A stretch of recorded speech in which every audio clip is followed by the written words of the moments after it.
let's get into our biggest fight of the weekend, Dom. That's right. Debatably, but I would say probably the biggest one overall because Islam Makhachev is in the headliner. Oh yeah. The fight that was supposed to be him versus Beneil Dariush is off, but we've already had time to mourn that loss, Dominic. Now it's time to get prepared for Makhachev versus Bobby Green. Oof. Bobby Green making a 2 week turnaround here, coming off a win at UFC 271 against Nasrat Haqparast in what was one of his finest performances. I mean, I felt like we had just said that about him in his win over Ally Quinta, but then here he went it for full 15 minutes and looked spectacular on the feet. He was talking that shit. He Yeah. was throwing heavy. It was great stuff. But Dominic, with that being said, I know you've been really excited about this fight, excited for Bobby Green to get this opportunity. Realistically, what are his chances in this fight? Many would probably say slim to none, right? I mean, and that's the case for a lot of people that fight Islam Makhachev, but especially when you're a striker and you're coming in on 14 days' notice. That can't be an easy battle, right? That's an uphill one at that. But, Bobby Green's a guy that's just a dog, and he's gonna bring, I think, just a grit and toughness that maybe Islam hasn't seen too much. I mean, the fact that he went out and did what he did against Dan Hooker, Makachev, that is, really said a lot about his skill set to me. But Bobby Green, I don't know, it's just a mindset thing for me when it comes to him. But again, it's a very tough fight. And again, slim to none probably would be the chances. But I'm not necessarily ruling out a complete shock of the world, Right. you know? Well, it's not even got to be that he has to win. There's a lot of Oh, ways yeah. that he could surprise a lot of people. I think I would say the majority probably expect this to go very similar to how Islam handled Dan Hooker, right? Yeah. Like Yeah. Hooker barely got any offense off, if anything. Islam pretty much dragged him to the ground and immediately got the advantage, top position, submission hold, game, checkmate. Yeah. So for Bobby Green to really do anything here would be a win. I mean, if Yes. he so much as hits him with, like think of Nate Diaz, Leon Edwards, when Nate Diaz cracks him with the hand in the last 60 seconds of the fight after being dominated Yeah. for 4.5 rounds.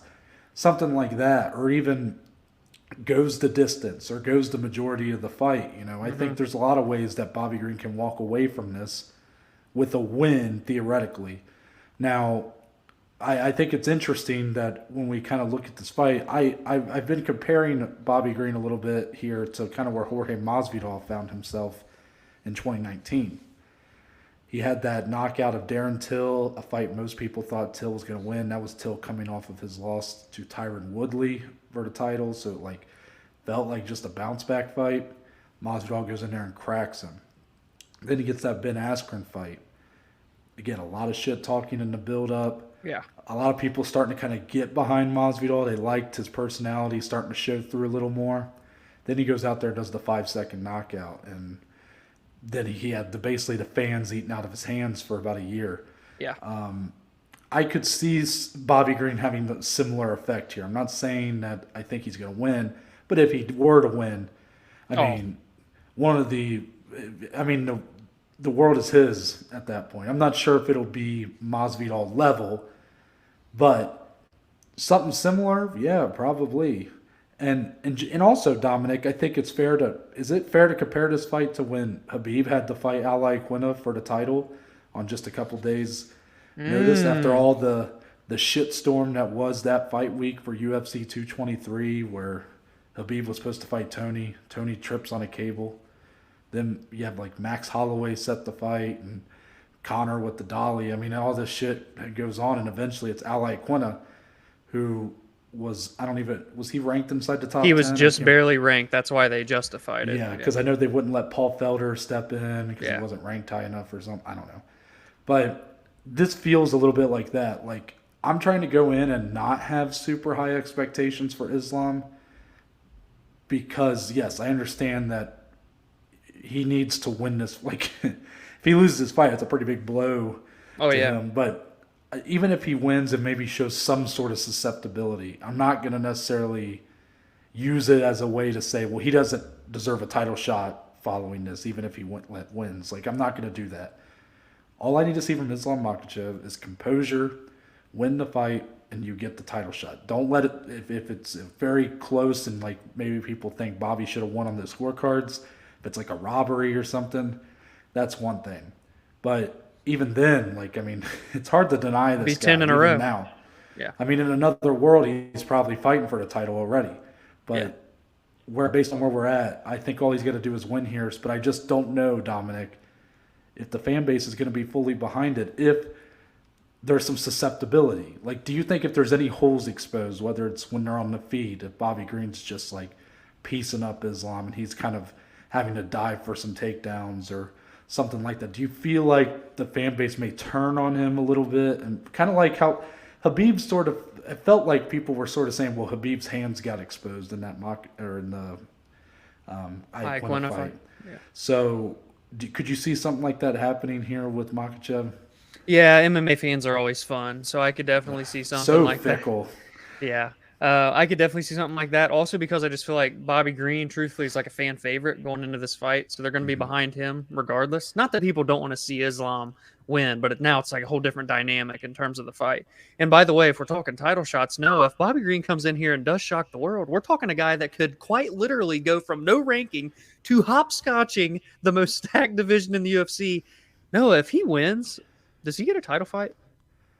That's a great question. It's a Imagine. great question because as much as most people probably don't want to put that much thought into it, because again, I think we can all agree Islam is probably going to win this fight. But after Juliana Pena, Yeah. what she just did Yeah. a couple months ago and had me shitting my pants during the pay-per-view, Yeah. I'm never going to count anybody out again.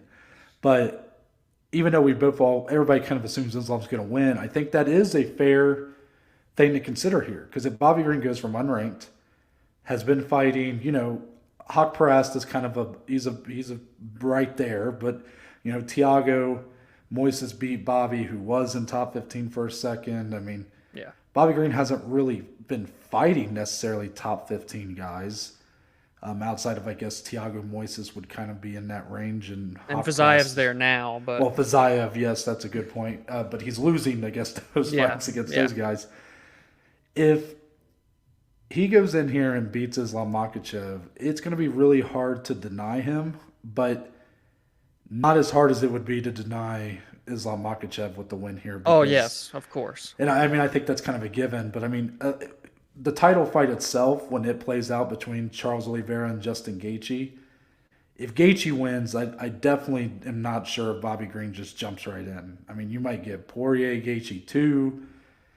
Maybe you run it back with Oliveira. I don't know. There's a lot that could happen if Gaethje kind of takes over. But if Oliveira wins, I think that's the clear next guy. I mean, honestly, like I don't hate to say it. I actually would kind of it'd be awesome to say it, but it would just it'd be hard to really make him feel viable to most people as a contender, just because again, it might feel like a lucky shot if he knocks out Islam or whatever. Again, as a guy Yeah. going from fighting and not really beating those back half of the top 15, and then all of a sudden with the win, he could be right there in top 5. I'm not sure how the UFC would treat that either. With just because he beat him, would they automatically rank him above him? Right. Those rankings, which I'm not. I know the UFC don't rank their fighters. It's True. the media, but I don't know. I'll say yes, but don't be surprised if this is mostly like a one-way title eliminator. Like if Islam wins, Yeah, he gets a title yeah. shot, and Bobby Green not quite. But with a win, clearly, I mean, imagine Bobby Green versus Dustin Poirier 2, or Bobby Green to fight Beneil Dariush. I mean, something like that. That would be huge. Yeah, and like you said, even like a Bobby Green and Charles Oliveira title fight. Like, look at the storylines there. Two guys that you want to talk about scratching and clawing their careers in the UFC. That would be quite amazing. And I do just want to add on just to Islam's point here in this fight. I do feel like, there's a lot of there is and there isn't a lot of pressure on him here because there just are expectations of him to dominate this fight. And I like your point where you're saying, if he just wins, I mean, that's 10 in a row. It's hard to deny the guy anyway. But I do still just have some intrigue in how he's going to come out and treat this fight. Is he going to play around? Is he going to try and experiment with anything new? Or is he just going to go bread and butter, try and make this quick and easy? Hey, I'm waiting on the winner of Gaethje Oliveira. So I'm still very interested to see just how Islam approaches the fight for what it's worth. I had a similar feeling when he fought Dan Hooker. I was kind of curious, like, how is he going to come out here? And he Yeah. basically went right at him. Yeah. Basically took it straight to him. Hooker was a bit, deer in headlights a little bit, kind of like he Yeah. did with Michael Chandler. With Bobby Green, I expect Bobby to come out pretty hot. So maybe Islam looks to just try to close distance, try to, keep him as far from boxing range as possible Mm-hmm. so that he kind of has to cool down, the adrenaline dump wears off and all of a sudden now you're in a fight. You got 4 more rounds to go. Yeah. It's it's an uphill battle for Bobby Green for sure. But man, it's crazier things have happened in this sport. Not many, but there's definitely been some. And this is the one sport where, yes, he's a huge underdog. Yes, the odds are stacked again. But this is the one sport that the equalizer is always just one punch, one kick, one maneuver that lands perfect, flush, completely changes everything. Amen.